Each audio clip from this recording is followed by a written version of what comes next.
Bonjour et bienvenue sur l'actu foot de ce numéro. Commençons ce tour d'actualité avec la Ligue 1. Monaco fait tomber le PSG. Les soirées se suivent mais ne ressemblent pas pour le PSG. Brillant vainqueur du FC Barcelone mardi dernier en Ligue des Champions, les Parisiens ont cette fois été battus par Monaco 2-0 au Parc des Princes ce dimanche soir en clôture de cette 26e journée de Ligue 1. Ils laissent les assémistes revenir 2 points derrière eux et manquent de combler l'écart de 4 unités sur le leader lillois. Le championnat connaît un nouveau rebondissement ce soir. Certes, Di Maria et Neymar manquaient encore à l'appel mais cette victoire monégasque est méritée, leur belle entame de match ayant été récompensée par l'ouverture du score de Diop dès la 6e minute. Devancés dans tous les domaines par leurs adversaires, les champions de France en titre n'ont jamais eu la possibilité de revenir, encaissant même un second but par Maripane, suite à une erreur d'Herrera, 51e. En Angleterre, Manchester United s'impose contre Newcastle. Manchester United a pris le meilleur sur Newcastle, 3-1, dimanche soir à Old Trafford à l'occasion de la 25e journée de Premier League. Les Red Devils d'Ole Gunnar Solskjaer ont marqué par Marcus Rashford, 30e, Daniel James, 57e, et Bruno Fernandes, 75e sur penalty, contre un but d'Alan Saint-Maximin pour les Magpies de Steve Bruce, 36e. Après 2 nuls de rang, le club mancunien renoue avec la victoire.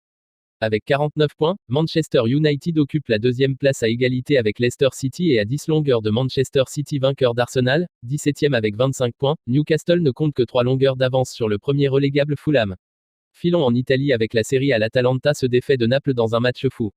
Après le derby della Madonnina en début d'après-midi, la Serie A enchaînait avec une autre belle rencontre. À 18h, l'Atalanta et le Napoli s'affrontaient à Bergame. Gros choc, mais prestations décevantes des deux équipes qui n'inscrivaient aucun but en première période. Mais les 22 acteurs se réveillaient enfin en seconde partie. Au retour des vestiaires, le score se débloquait d'abord par l'intermédiaire de Zapata qui venait ouvrir la marque, 52e, avant que Zielinski ne lui réponde quelques minutes plus tard, 58e, 1-1, puis 2-1 pour la DEA grâce à Gozin, 64e, et même 3-1 avec une réalisation de l'inévitable Muriel, 71e. Gozin s'illustrait même avec un doublé, mais son second but était en fait un contre son camp, 3-2 pour le Napoli, 75e. Un espoir de courte durée pour les hommes de Gennaro Gattuso qui encaissait un 4e but à la 79e minute, de Romero pour l'Atalanta, 4-2, score final. Rencontre agitée et prolifique à partir de la seconde période.